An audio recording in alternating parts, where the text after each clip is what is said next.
How many Western companies have left Russia? The list goes on and on.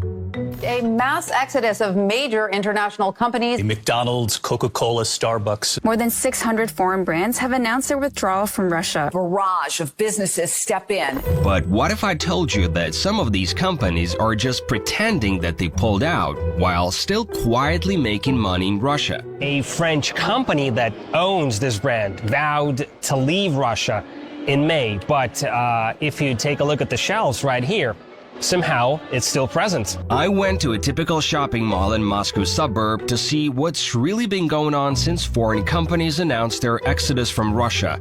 I literally jumped on a kid's train to evade a security guy who tried to stop me from filming the new signs on Western shops.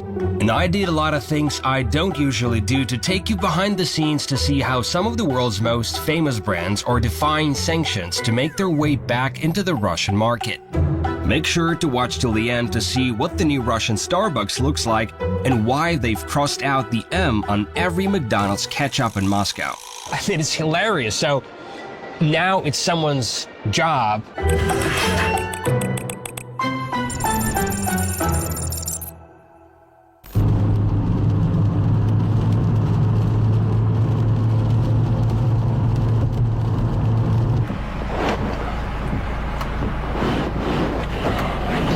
Closer. And by the way, take a look at the signs outside the mall. It looks like some company names are missing. Could be a sign of the ongoing changes.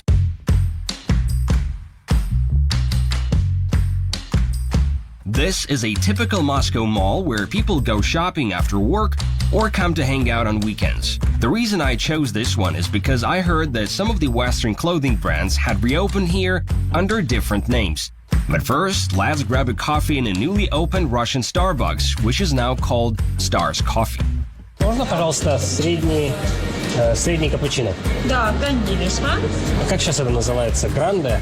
Средний. Просто средний? Да, просто средний. Отказались эти причудливые названия? Да, так удобнее для многих.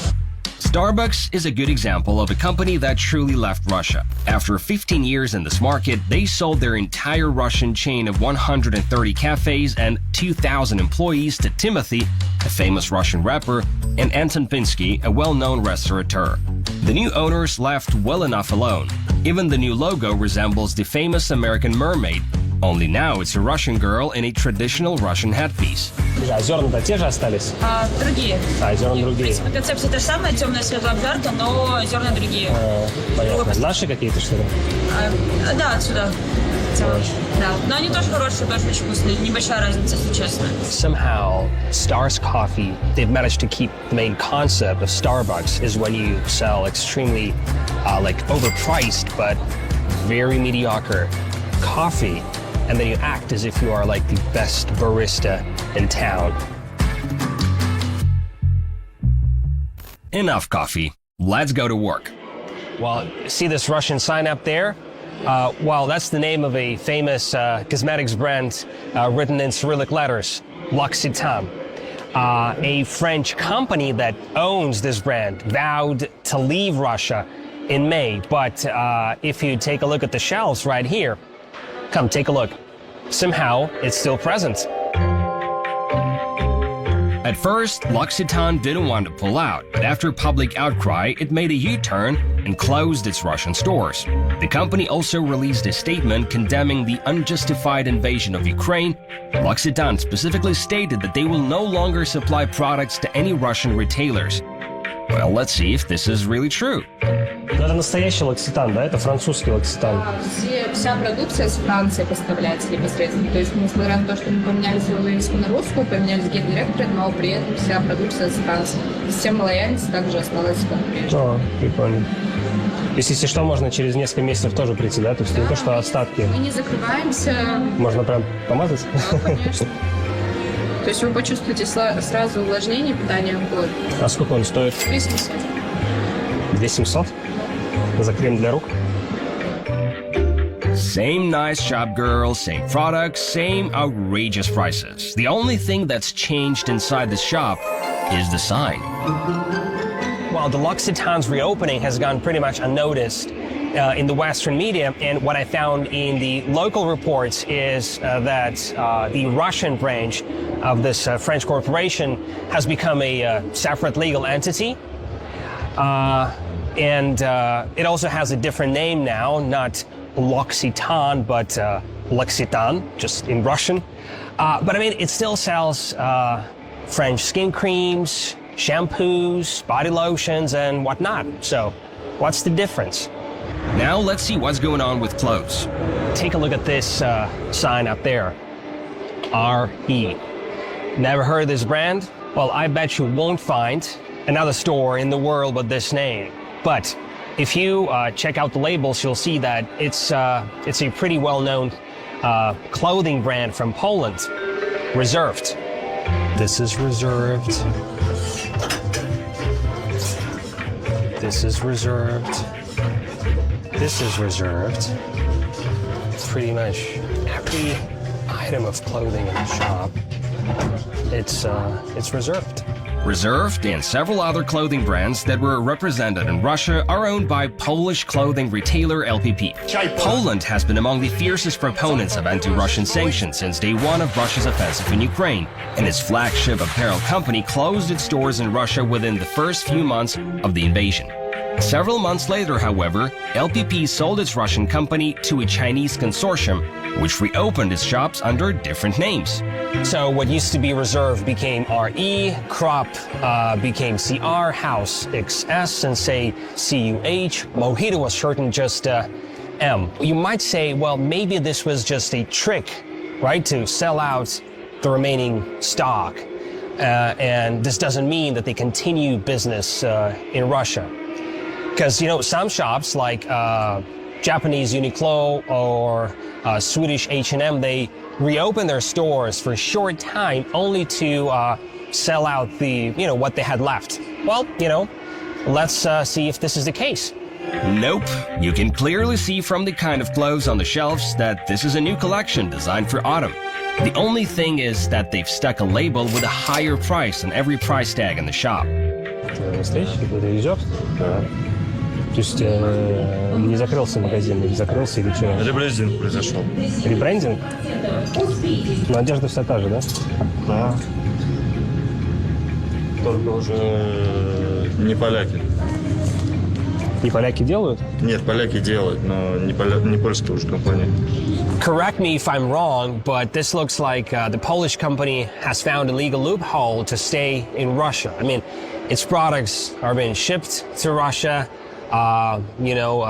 It's still making money in this market, only now they have to deal with a Chinese middleman.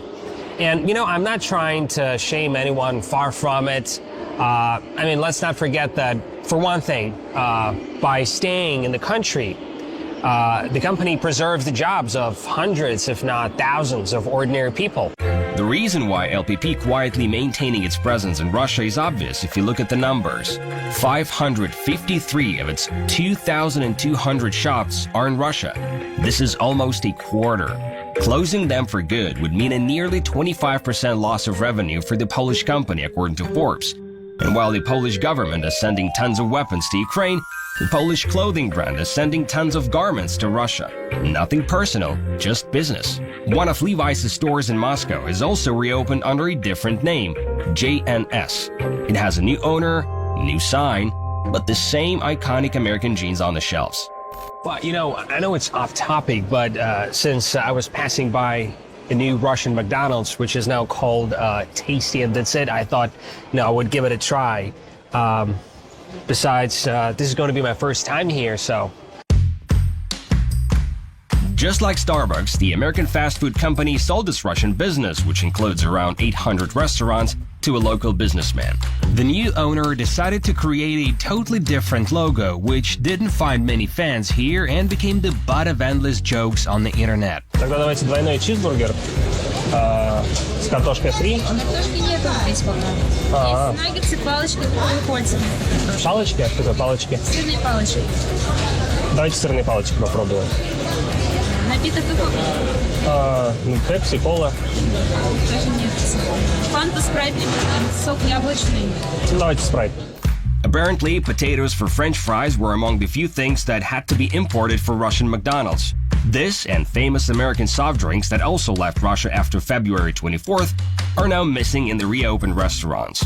Coca-Cola indeed stopped supplying Coke to Russia, but its local bottler, Coca-Cola HBC, where the parent company has a 20% stake, is now producing Dobry Cola, the equivalent of the iconic soft drink. This allows the company's lawyers to claim that Coca-Cola is still in Russia and sue those trying to import the original drink through different schemes in Russian courts. So, Coca-Cola managed to leave Russia and stay in Russia at the same time. Smart, isn't it? Вы уже ели вот именно здесь, ну, в новом Макдональдсе? Да.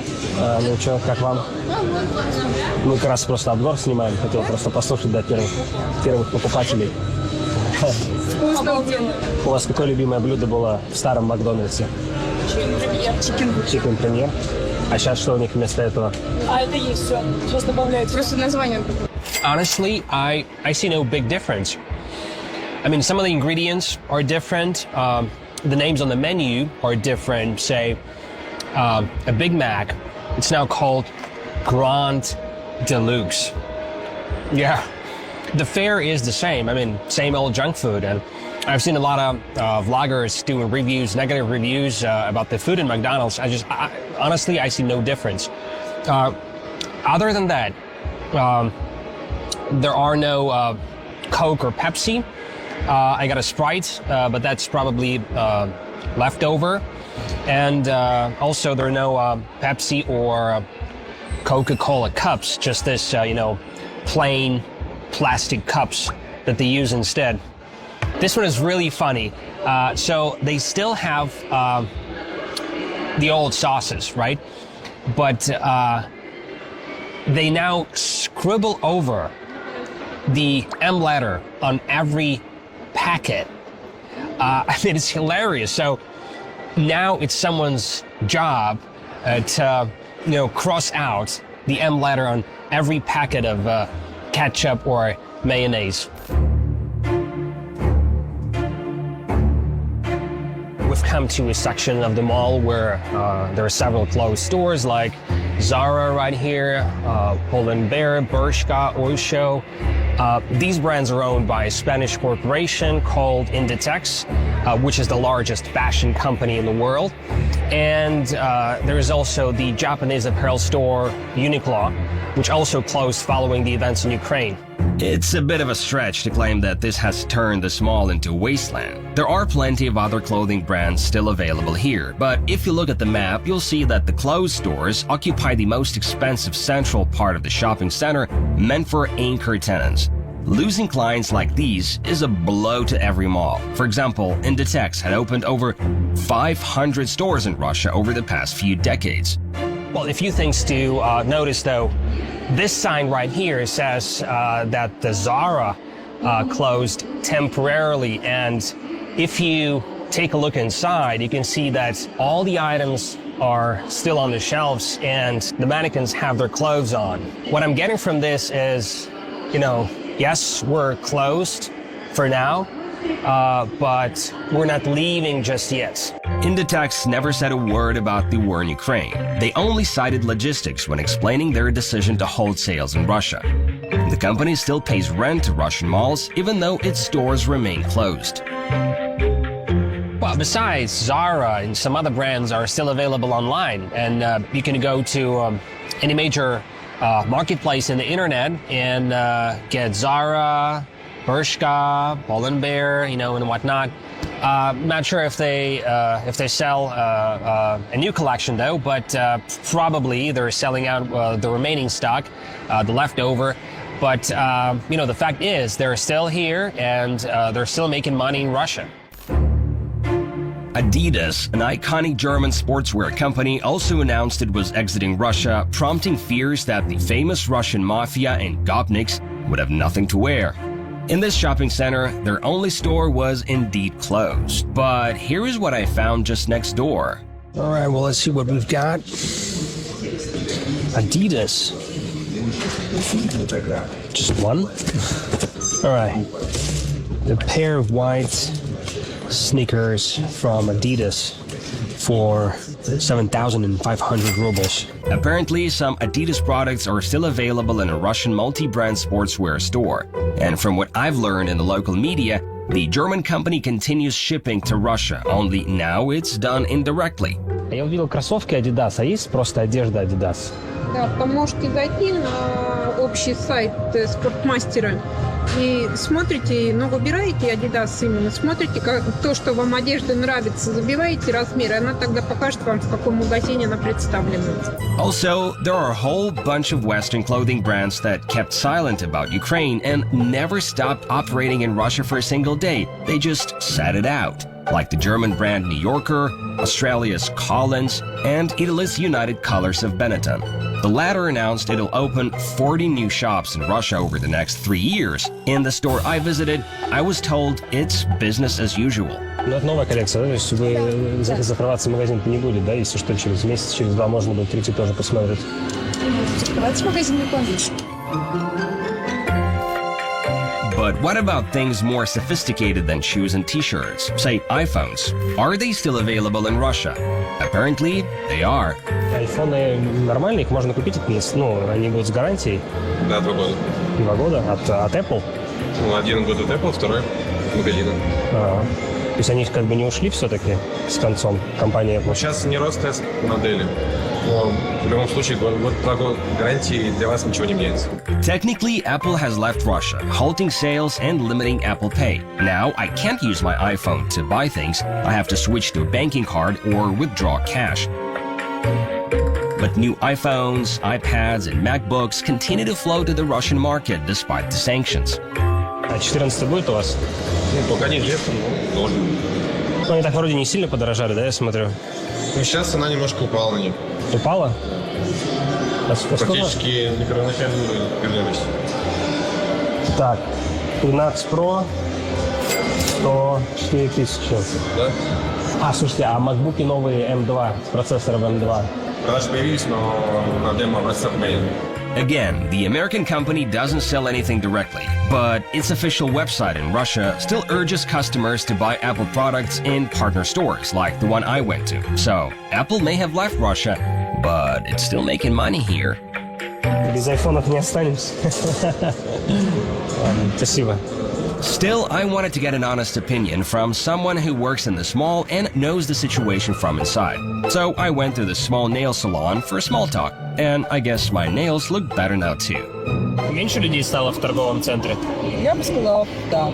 Ну, после того, как с последними событиями с Украиной, многие магазины закрыли уже, Ну да. а потом обратно открылись. Так. Цены вдвойне, все подорожало. Ну прям чуть-чуть подорожало или довольно серьезно? Но на некоторых вещах чуть-чуть, на некоторых, ну, по-любому, мне кажется, на 40% уже конкретно. So it's not all roses, of course, and I'm sure there are areas where the absence of certain Western companies may have a greater impact than in retail. But if this shopping mall is anything to go by, then the much vaunted exodus of Western brands is just a lot of hot air. Maybe they don't like the war in Ukraine, but they hate losing money even more.